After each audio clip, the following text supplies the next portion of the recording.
Hello दोस्तों, very good evening to all of you. कैसे हैं आप सभी लोग? उम्मीद है मस्त हैं, मज़े में होंगे सभी लोग। तो जैसा कि आप जानते हैं, हम लोग क्या कर रहे हैं? जल्दबाजी में जल्दबाजी कर रहे हैं, है कि नहीं? हम लोग कर रहे हैं महिला पर्यवेक्षक के जो पीवाईक्यू हैं उनको। और सिर्फ पीवाईक्यू नहीं पढ़ रहे हम लोग, मैं आपको सॉल्व करके नहीं दिखा रहा हूँ, मैं आपको बता रहा हूँ कि आपको किसी टॉपिक को कैसे पढ़ना है। आप कोई भी टॉपिक पढ़ते हैं, उस टॉपिक के अंदर कोई भी सब टॉपिक पढ़ते हैं, तो आपको कैसे पढ़ना है। क्यों? क्योंकि आपको सीधे थ्योरी पढ़ाई जा रही है, जहाँ पे भी आपको देखो थ्योरी पढ़ाई जा रही है या कहीं पे सिर्फ एमसीक्यू कराए जा रहे हैं, है कि नहीं? तो आप लोग कंफ्यूज में है, क्या पढ़ना है क्या नहीं पढ़ना है, परेशान है। इसलिए मैं आपको पीवाईक्यू के माध्यम से बता रहा हूँ कि किसी टॉपिक को पढ़ते समय क्या क्या ध्यान देना है। ठीक है ना? दूसरा मैं आपको क्या बता रहा हूँ कि कौन सा टॉपिक महत्वपूर्ण है। नंबर 3, जिसने अभी तक तैयारी शुरू नहीं की है, जो करना चाहता है, वो लोग भी सिर्फ इन दिए गए टॉपिक्स को फॉलो करके आगे बढ़ सकते हैं। और सॉरी, एक मिनट।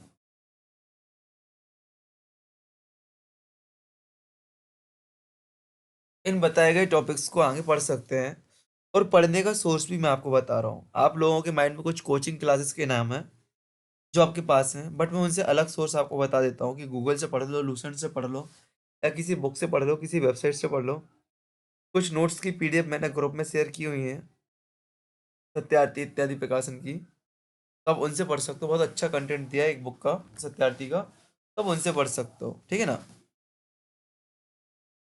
पर पढ़ना क्या है वो आपको पीवाईक्यू से पता चलेगा। आप लोग की गलती क्या रहती है, आप लोग उठाते हो, क्लास करना शुरू कर देते हो, क्वेश्चन किया, क्लास करना शुरू किया, लिखना शुरू किया, रटना शुरू किया। नहीं, पढ़ने का ऑथेंटिक तरीका है कि सबसे पहले पीवाईक्यू देखो, फिर उसको क्या पढ़ना है वो समझो, पीवाईक्यू से किस टॉपिक से कितना प्रश्न आता है, कोई टॉपिक कितना महत्वपूर्ण है वो समझो, देन जाके आगे पढ़ो। पढ़ने का ऑथेंटिक तरीका यही होता है। तो वही मैं आपको सिखा रहा हूँ, वही मैं आपको समझा रहा हूँ। ठीक है ना? चलो, तो आज हम लोग जो सॉल्व करेंगे, प्रबंधकीय गुण। ठीक है ना? जो आपका प्रबंधक वाला गुण होता है, आपके पेपर का थर्ड यूनिट है, उसके क्वेश्चन हम लोग सॉल्व करेंगे। 45 क्वेश्चन आपके यहाँ से आते हैं, तो वही क्वेश्चन यहाँ पे दिए गए हैं। ठीक है? चलो, तो पहला क्वेश्चन है। अब देखना, आपको पता चलेगा कि जो प्रबंधकीय गुण है ना, इसको कोई आपको हाई थ्योरी नहीं पढ़ना है, बहुत हाई लेवल की थ्योरी। बहुत आसानी से आप इसको पढ़ सकते हो, आसानी से आप समझ सकते हो। कुछ ही आपको यहाँ पे याद करना होता है, बाकी आपका एक कॉमन जो आपका ज्ञान होता है, आपका जनरल नॉलेज होता है, आपका सामान्य ज्ञान होता है, आपकी स्किल्स होती हैं, आप उसके आधार पर इसको सॉल्व कर सकते हो। जैसे यहाँ पे विशाल समाज के अध्ययन को कहते हैं। अब भाई समाज, विशाल समाज तो बृहद समाज शास्त्र हो जाएगा ना। ठीक है? स्पीड में रहते हैं हम लोग, क्यों? सिर्फ आपको बताना कैसे, कितना सरल प्रश्न है। ठीक है? व्यक्तिगत जुड़ाव या संपर्क के आधार पर विकसित हुए समूह में मौजूद संबंध का नाम बताएं। अब देखो, यहाँ पे होते हैं कुछ फॉर्मल होते हैं, कुछ इनफॉर्मल होते हैं।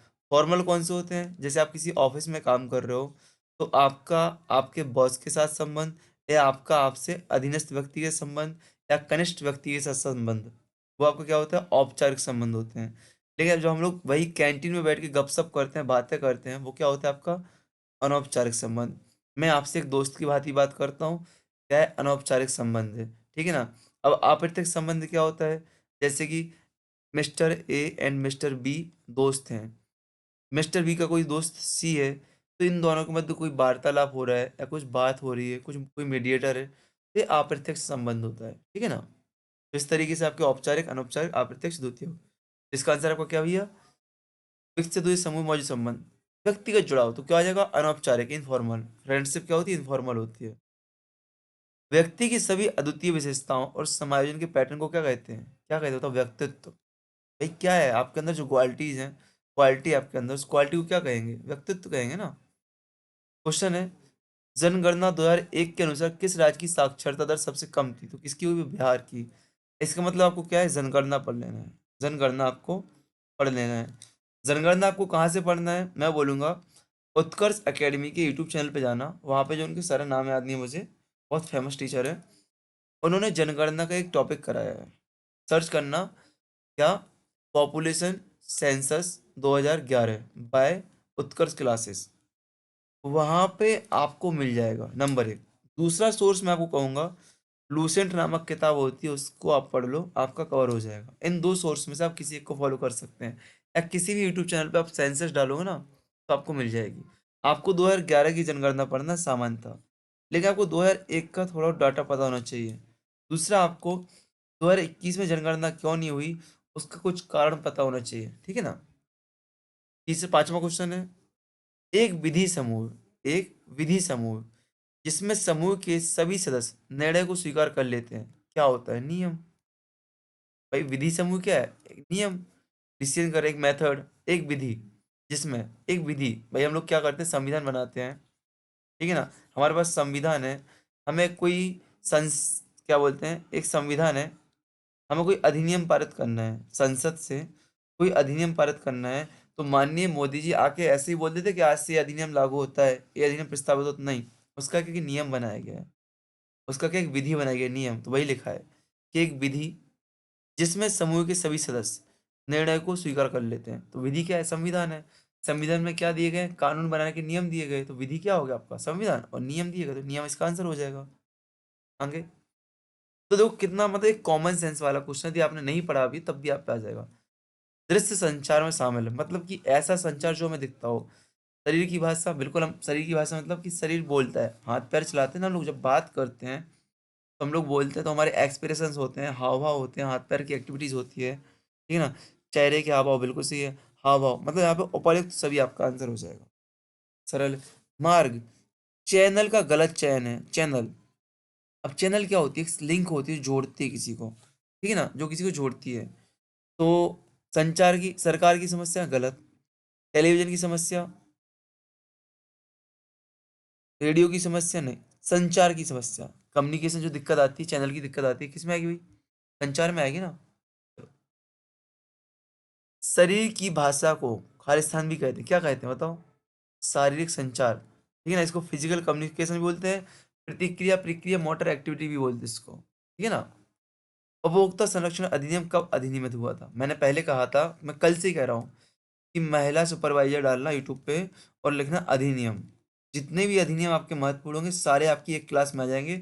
2 से ढाई घंटे में आप 1 से 2 क्लास कवर करोगे, आपके सारे अधिनियम कवर हो जाएंगे। आप अपने नोट्स बना के रखना, आप याद करना, आपको मजा आ जाएगा, ठीक है ना। तो उपभोक्ता संरक्षण अधिनियम कब? 1986, 1986।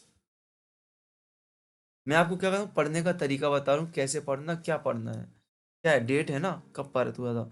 कल हमने देखा था स्थापना वर्ष आ रहे थे बहुत ज्यादा, कोई भी कंपनी हुई, कोई भी संस्थान हुआ, कोई भी आयोग हुआ, उसका स्थापना वर्ष, ठीक है। इस बार आप लोग नीति आयोग का स्थापना वर्ष याद कर लेना कब का है, साथ में आप योजना आयोग का याद रखना कब का है, ठीक है ना। आधिकारिक ऑब्लिक अधिकारयुक्त नेतृत्वकर्ता, ऑब्लिक नेता का दूसरा नाम क्या? आधिकारिक या अधिकारयुक्त नेतृत्वकर्ता, या नेता का दूसरा नाम क्या है? बताओ। जैसे मैं बोलूं हिटलर, आधिकारिक अधिकारयुक्त नेतृत्वकर्ता, आपको अधिकार है, ठीक है ना। जैसे एक ग्रुप बना दिया, मॉनिटर, मॉनिटर है, उसको मैंने कुछ अधिकार दे दिया, उस अधिकार के आधार पर बनाया गया क्या? मॉनिटर। तो भाई तानाशाही कर सकता है ना, सीधा बात, दूसरा नाम तानाशाह है। प्रजातांत्रिक क्या होता है? चुनाव हुआ होता है। सहभागी मतलब पार्टनरशिप, हम लोग कुछ लोग पार्टिसिपेट करके काम करते हैं, मिलकर काम करते हैं, लेकिन यहाँ पे क्या? अधिकार युक्त, एक ऐसा व्यक्ति जिसमें सारे कूट कूट के अधिकार भर दिए गए हों। यदि मैं मोदी जी को आज पूरे अधिकार दे दूं, आप पूरा काम संभाल लो, तो क्या करेंगे? तानाशाही करेंगे ना, जैसे हिटलर। समूह के सदस्यों के रवैयों के योग को क्या कहते हैं? समूह के सदस्यों के रवैयों, ठीक है ना, attitudes of group members is called, क्या कहलाता है? प्रेरणा, मनोबल। तो उपरोक्त दोनों, प्रेरणा कहलाती है, मनोबल कहलाता है। भाई आपका ग्रुप में आप लोग काम कर रहे हो, है कि नहीं, तो आपको क्या प्रेरणा, प्रेरणा जो प्रेरणा होगी, मोटिवेशन होगी, तभी तो आप लोग आगे बढ़ोगे। देन मनोबल, मोरल, आपका मोरल डाउन नहीं होना चाहिए। तो रवैये, रवैये को, योग को क्या कहते हैं? प्रेरणा और मनोबल दोनों सही है आपके, ठीक है। तीस यहाँ पे आपको 12वां क्वेश्चन है, जब शिक्षाविदों को जब शिक्षाविदों को शैक्षिक प्रगति की किसी विषय पर दर्शकों और श्रोताओं के मध्य व्याख्यान या प्रस्तुति देने के लिए आमंत्रित किया जाता है, तो सेमिनार कहलाता है। संगोष्ठी, यहाँ पे ध्यान देना बेटा, हिंदी इंग्लिश बहुत गंदी होती है। संगोष्ठी की हिंदी आप गलत समझ जाओगे। देखो सेमिनार से आप समझ गए, कोई सेमिनार क्या, मैंने बोला स्कूल में सेमिनार है, जैसे मैं सेमिनार के लिए जाता हूँ वर्ल्ड बैंक रूसा की तरफ से, ठीक है ना। तो सेमिनार तो मैं एक व्यक्ति बोलने जाता हूँ सबके बीच में, ठीक है ना, सेमिनार। अब संगोष्ठी जब आप माइंड पढ़ोगे ना, तो अपने भारतीय कल्चर में संगोष्ठी एक अलग प्रक्रिया को बोलते हैं। संगोष्ठी किसे बोलते हैं? जब विद्वान लोग आपस में मिलते हैं और चर्चा करते हैं ना किसी विषय पे, उसको संगोष्ठी बोलते हैं। इसलिए इन क्वेश्चन के कुछ आंसर ना आप इंग्लिश में देख के देना, बात का ध्यान देना, ठीक है ना? परिचर्चा किसे बोलते हैं? किसी टॉपिक पर चर्चा हो रही है, जैसे हम लोग संगोष्ठी की चर्चा कर रहे थे अभी। कार्यशाला क्या भैया? शिक्षण प्रशिक्षण के लिए किया जाता है, वही प्रशिक्षण कार्यक्रम हो गया। चलो, सामाजिक समूह की महत्वपूर्ण विशेषता क्या है? आपको ये तो नहीं है मैं स्पीड में क्यों जा रहा हूँ? स्पीड में जाने का रीजन क्या है वो आपको पता है, जिसने पहली क्लास देखी होगी पता है स्पीड में क्यों भाग रहा हूँ। मैं सिर्फ आपको टॉपिक बता रहा हूँ, कहाँ से पढ़ना क्या नहीं पढ़ना, और कितने सरल क्वेश्चन है। प्रबंधकीय गुण के अधि आप, मैंने बोला सिर्फ आप जनगणना सुनना, जनगणना अलग से पढ़ लेना, और दूसरा क्या आ गया? अधिनियम आ गया, ठीक है ना? प्रबंधकीय गुण वाले टॉपिक में जनगणना और अधिनियम, बकाया जितनी भी आप प्रैक्टिस क्वेश्चन लाओगे आपको वहां से होता जाएगा। और भी मैं आपको टॉपिक बताऊंगा और क्या टॉपिक पढ़ना आपको, ठीक है? चलो, सामाजिक समूह की सबसे महत्वपूर्ण विशेषता, सामाजिक समूह की सबसे महत्वपूर्ण विशेषता अंतरक्रिया है। क्या है? अंतरक्रिया। समाज शास्त्र में सर्वाधिक मौलिक पद है। समाज शास्त्र में सर्वाधिक मौलिक पद क्या हुई है? समाज ही है। समाज, समाज शास्त्र में समाज हो गया। मौखिक संचार खालिस्तान का आदान प्रदान किसका है? शाब्दिक संकेतों का। लिखित का तो होगा नहीं भाई, ठीक है ना? तो किसका हो जाएगा? शाब्दिक संकेतों का, ठीक है ना? ठीक है? चलो, किशोरों के लिए परिवार से अधिक प्रभावी समूह, किशोरों के लिए, जो आपके किशोर होते हैं, ठीक है ना, जो, तो इनके लिए क्या क्या चीज इन्फ्लुएंस करती है, अधिक प्रभाव क्या करता है? तो क्या करता है भैया? मित्रगण, है कि नहीं? हम अपने मित्रों की संगति में वैसे हो जाते हैं, इसलिए मम्मी क्या बोलती है, बेटा गंदे लोगों की संगति मत करियो। आज थोड़ा मेरा आवाज दबा हुआ लग रहा है, वाइब्रेशन भी आ रहा है, बॉडी पेन भी है, तो आपको थोड़ा फेस नहीं दिखता तो आपको समझ में नहीं आएगा। बट मैं आपके लिए 9 बजे क्लास देना तो रिकॉर्ड कर रहा हूँ स्पीड में, और स्पीड का रीजन भी पता है आपको, बार बार बोल रहा हूँ मैं। व्यक्ति पर समाज के नियंत्रण का नाम बता, व्यक्ति पर समाज के नियंत्रण का नाम बता। भाई व्यक्ति पर समाज का नियंत्रण है तो क्या होगा? सामाजिक नियंत्रण।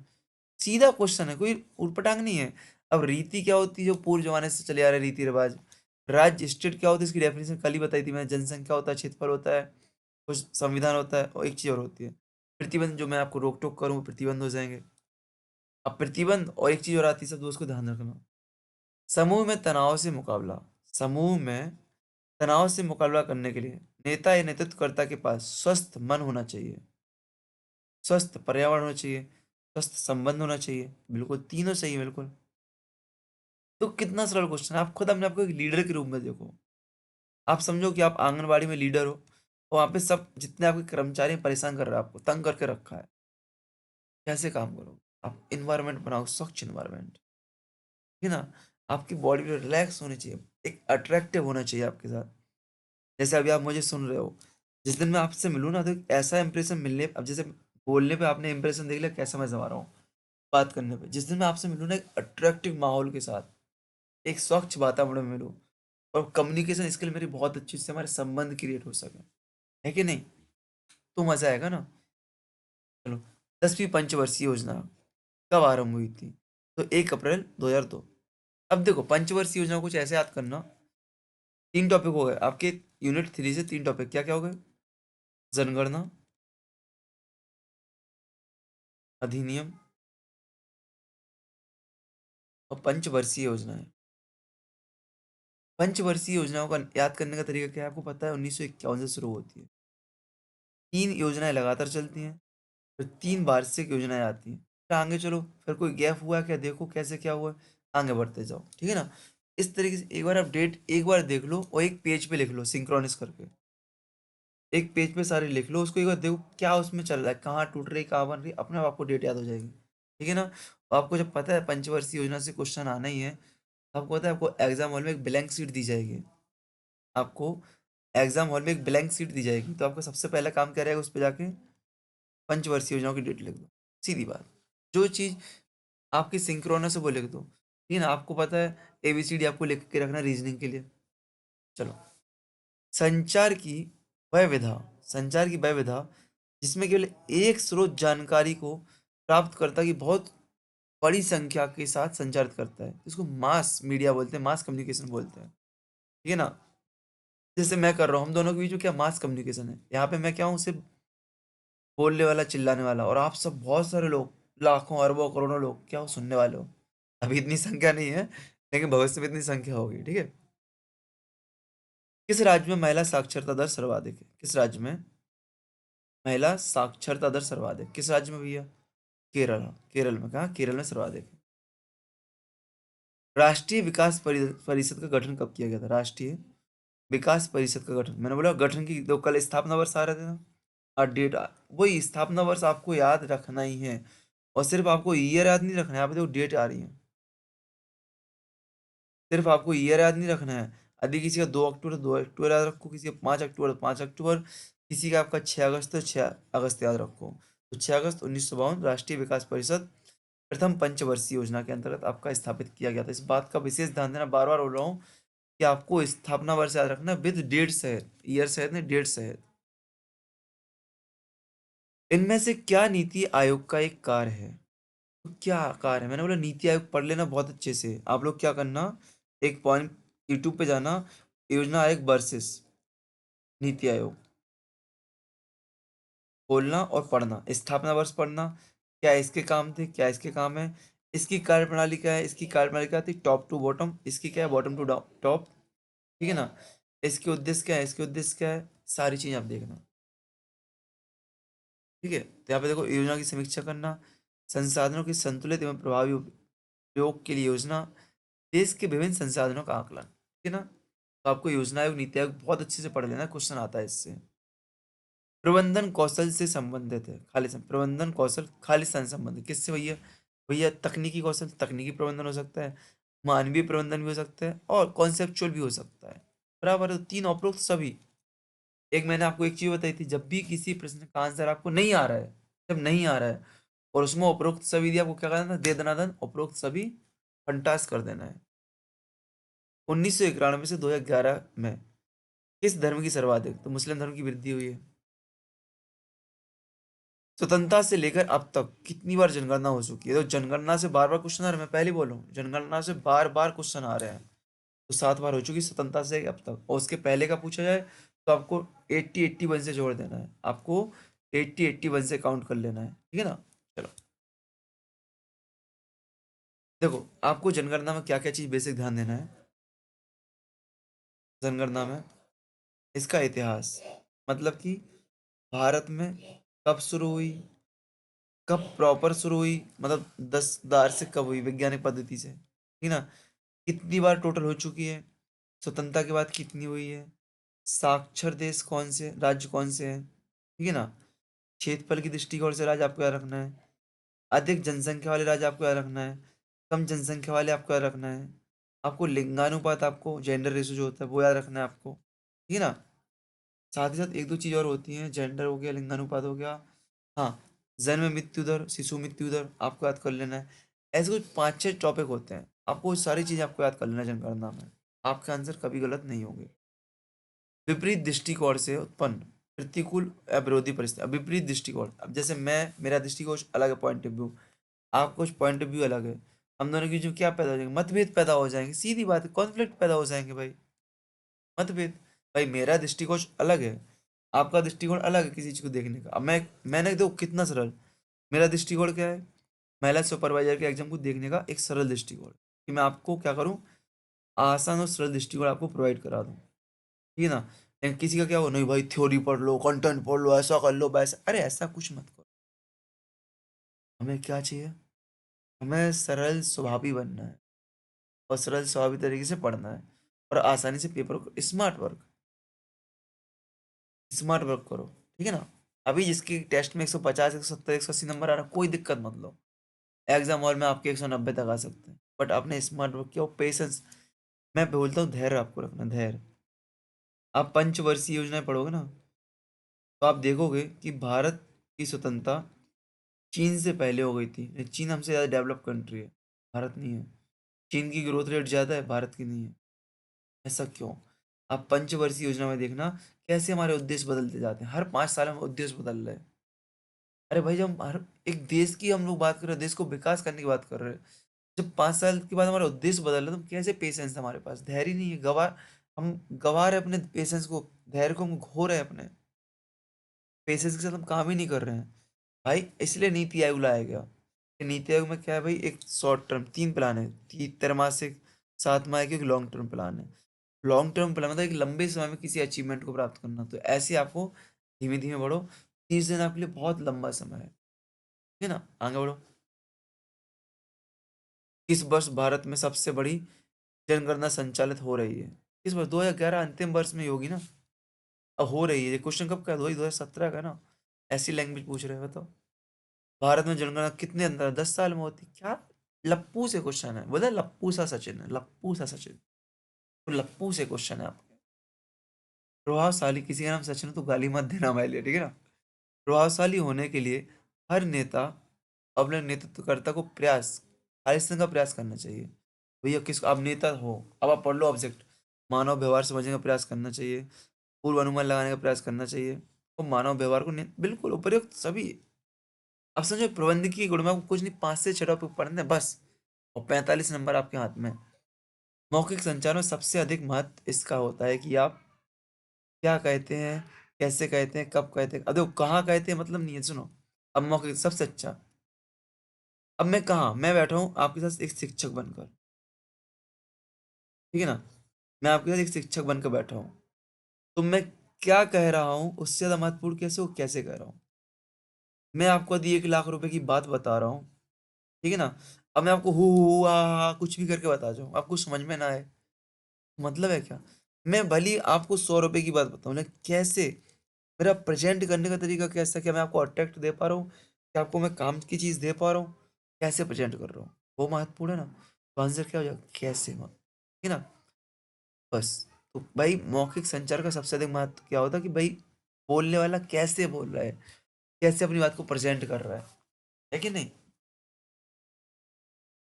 इलेक्ट्रॉनिक नेटवर्क के माध्यम से आपराधिक गतिविधि है, इलेक्ट्रॉनिक्स नेटवर्क के माध्यम से आपराधिक गतिविधि है। क्या ये साइबर अपराध, नॉर्मल, देखो कितने सरल से क्वेश्चन आ रहे हैं भाई, बहुत सरल पेपर, बहुत सरल क्वेश्चन आ रहे हैं। जनसंचार माध्यमों द्वारा लोकप्रिय बनाई गई एक कृत्रिम और अत्यधिक वाणिज्यिक संस्कृति क्या है भैया बताओ, क्या है। वही मास मीडिया, मास कल्चर, जन संस्कृति, ठीक है। जनसंचार माध्यम है कि नहीं, जो हम लोग चल रहे हैं मास कम्युनिकेशन, वही चीज। तो यहाँ पे आपका टॉपिक भी रह गया क्वेश्चन क्या, 33 क्वेश्चन, अभी तो और क्वेश्चन रह गए। अब देखो 45 क्वेश्चन आते हैं ना इससे, अभी 33 क्वेश्चन हुए, आगे बढ़ते हैं हम लोग। अभी आपके क्या आ गए हैं इसमें, गद्यांश। अब तो गद्यांश सॉल्व करने का तरीका क्या होता है, एक तो पता क्या है, यदि आपको अखंड नॉलेज है, अखंड नॉलेज, तो आप बिना गद्यांश पढ़े आंसर दे सकते हो। लेकिन मैं कहूंगा यदि आपको गद्यांश दिए गए हैं और उसके आंसर उसी में दिए गए ना, परेशान मत हो। सॉल्व करने का तरीका क्या होता है, आपको पता है आपको 180 मिनट में 200 प्रश्न सॉल्व करना है। और आपको पता है कि आपको क्या, आपके पापा मम्मी, मेरे को खुद, कोई चीज एक बार पढ़ो तो याद नहीं होती है, ठीक है ना। और एग्जाम हॉल में कुछ चीज पढ़ो तो कैसे याद होगा भाई। तो सबसे अच्छा तरीका है, पहले जाओ क्वेश्चन पर, क्वेश्चन लिखो क्या, अधिगम में कौन सी इंद्रिय, मतलब सीखने में कौन सी इंद्रिय सबसे शक्तिशाली होती है। हमें पता है भैया आंख होती है सीखने में सबसे शक्तिशाली, क्योंकि जैसा देखें वैसे सीखें। लेकिन क्या, हमने क्वेश्चन पढ़ लिया, अब जाएंगे आंसर पे। देखो यहाँ पे लिखा कि पंच इंद्रियों से संसार का अनुभव करते हैं, उनमें आंख अधिगम में सबसे, यहाँ पे दिया ना आंसर, सबसे शक्तिशाली होती है, ठीक है ना। दूसरा क्वेश्चन क्या है, तो वही आपका इसमें अपनाओ, अच्छा वही टॉपिक है। देखो इसमें संचार कठिन क्यों हो सकता है, हमें नहीं पता क्या हो सकता है, बट इसमें देखो संचार कठिन क्यों हो सकता है। देखो पढ़ो जल्दी, कहाँ कठिन हो सकता है, यहाँ पे लिखा है देखो इसमें लिखा है, हम विभिन्न भाषाएं बोलते हैं और कई बार संचार कठिन हो जाए, मतलब विभिन्न भाषाओं बोलने से। तो ये आंसर क्या हो जाएगा, बी। आगे विभिन्न भाषाएं, मतलब आप क्या करो, मैं पैराग्राफ नहीं पढ़ूंगा, मैंने कसम खाई पैराग्राफ नहीं पढ़ूंगा, मैं क्या करूँ, क्वेश्चन करूंगा। दृश्य श्रव्य सहायक सामग्रियां कौन सी हैं, हमें पता है उपरोक्त सभी है, लेकिन हम क्या करें अभी, ये कौन सी है देखो, यहाँ पे लिखा है देखो, देखो देखा, दृश्य अध्यापन सहायक सामग्रियों का उपयोग करके व्यक्ति को चयनात्मक होना चाहिए। श्रोता वर्ग का ध्यान, अब क्या क्या हो सकते हैं, दृश्य मतलब दिखाने वाली, यहाँ पे देखो देखा, फोटोग्राफ, चित्र प्रदर्शन, स्लाइड, आलेख, तालिका, मॉडल, नाटक, दृश्य, ये दिए गए आंसर उपरोक्त सभी, ठीक है। फिर से भाई, हम क्या करेंगे, हमें नहीं पढ़ना भैया, हमको नहीं आता पढ़ना, को पढ़ना नहीं है, पैराग्राफ पैसेज पढ़ना नहीं है, हमें सीधा आंसर। दृश्य से अध्यापन सहायक सामग्री का मुख्य उद्देश्य क्या होता है भैया? सबको पता है, ध्यान आकर्षण, रुचि रुचि उत्पन्न, अधिगम का स्थायित्व, उपरोक्त सभी। बट हम क्या करेंगे भैया, मैं नहीं, हम तो इसी में देखेंगे। हम क्या करेंगे, इसी में देखेंगे उद्देश्य क्या होता है। देखो लिखा ना, सहायक सामग्री ध्यान आकर्षित करने, रुचि निर्मित करने, अधिगम स्थायित्व बढ़ाने में मदद करती है। ये तीन चीजें दी गई ना, एक दो तीन, बस। फिर से एक क्वेश्चन, बढ़िया है भैया, हम नहीं पढ़ेंगे, हमें आता ही नहीं पढ़ना। दृश्य श्रव्य सहायक सामग्री चुनने से पहले हमें किन चीजों पर विचार करना चाहिए? सबसे महत्वपूर्ण क्वेश्चन है। मतलब हम कुछ दिखाने वाली सामग्री यूज कर रहे हैं, सहायक सामग्री को यूज कर रहे हैं, किस प्रकार की सामग्री हमें चाहिए? बहुत मस्त क्वेश्चन है। आंसर पता है आपको, दर्शक वर्ग या श्रोता वर्ग को देखना चाहिए। बट हम क्या करेंगे, हम तो भाई वही अपनाएंगे, क्वेश्चन में जाएंगे, क्वेश्चन पैसेज में जाएंगे। क्वेश्चन क्या है, किन सामग्री, मतलब चुनने से पहले किस बात पे विचार करना चाहिए, ठीक है ना?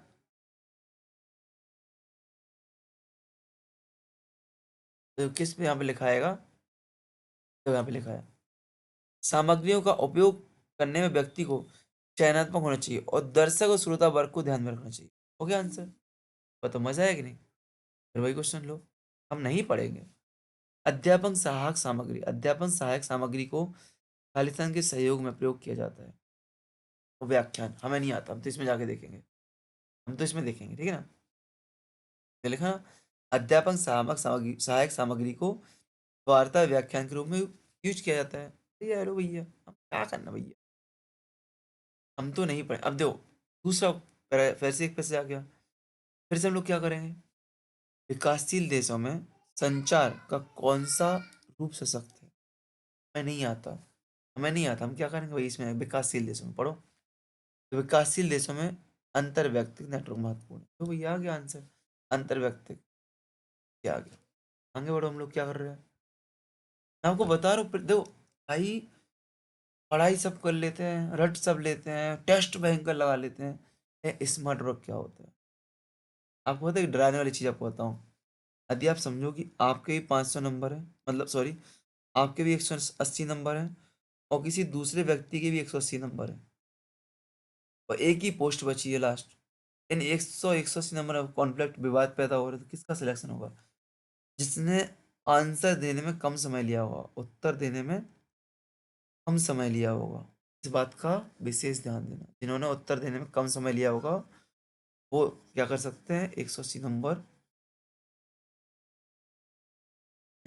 आगे, आमने सामने के संचार के लिए के जरिए किसका वहन होता है? किसका होता है भैया? संदेशों का, संदेशों समूह का, परिणाम का, संदेशों का, परिणाम का। हमें नहीं आता, हम तो ऊपर देखेंगे। तो क्या करेंगे, ऊपर देखेंगे, आमने सामने के संचार के जरिए किसका वहन होता है? तो यहाँ पे लिखा होगा, संदेशों का उल्लेखनीय परिणाम आमने सामने की संचार के जरिए होता है। लिखा कि नहीं? मैं नहीं, मैं को नहीं आता पढ़ना। अब इनको आप करना, ठीक है ना? आपको लग रहा हो नहीं, तो आप इनको करना, ठीक है ना? 10वां क्वेश्चन, 11वां क्वेश्चन, ठीक है ना? 12वां क्वेश्चन। यहाँ पे आपका प्रबंधकीय गुण समाप्त। मैं फिर से बोल दूं, मैंने आपसे कहा आपका प्रबंधकीय गुण आपके पेपर की यूनिट नंबर 3 है, उसमें आपको विशेष तौर पे क्या क्या पढ़ना है? जनगणना, अधिनियम, पंचवर्षीय योजनाएं। जनगणना में क्या कैसे पढ़ना बता दिया, सोर्स मैंने यूट्यूब बोल दिया आपसे, अधिनियम का सोर्स भी यूट्यूब बोला, जाके डालो अधिनियम महिला पर्यवेक्षक, 2 ढाई घंटे में आपका खत्म। पंचवर्षीय योजना का सेम कंडीशन डालो यूट्यूब पे, पंचवर्षीय योजना है, 2 ढाई घंटे में क्वेश्चन खत्म, ठीक है ना? नोट्स बनाओ, रटते रहो। और क्या बोला, एक टॉपिक और आया था, एक टॉपिक और आया था इसमें कुछ, ठीक है ना? 3 टॉपिक, 4 टॉपिक आए थे आपके, तो एक बार देखना ऊपर, जो भी टॉपिक आया उसको देखना। इन 4 टॉपिक्स को आपको पढ़ना है, और आपका प्रबंधकीय और समाप्त। पक्का है, आपके जो क्वेश्चन आते हैं, सामान्य क्वेश्चन आते हैं, सरल क्वेश्चन आते हैं, इसलिए इनकी जितनी प्रैक्टिस हो सके उतनी प्रैक्टिस करो। ना कोई प्रैक्टिस बुक खरीदो, ना किसी टेस्ट सीरीज, यदि आपको फ्री मिल रही तो उसके पीछे भागो। पेड टेस्ट सीरीज के चक्कर में मत पढ़ना। आप तो यूट्यूब पे डालना टॉपिक को, जितने क्वेश्चन हो उतने सॉल्व करना स्पीड में, ठीक है ना? चलो आगे बढ़ते हैं, तो मिलते हैं हम लोग कल। बेस्ट ऑफ लक, जय हिंद, जय भारत। कल की क्लास के लेक्चर के कमेंट बॉक्स में मैंने क्या किया था, मैथ की कमेंट आपकी पब्लिश कर दी थी, ठीक है ना। मैथ की कमेंट मैंने आपको क्या पब्लिश कर दी थी, तो उनको देखना और एंजॉय करना, ठीक है ना। तो बेस्ट ऑफ लक, जय हिंद, जय भारत।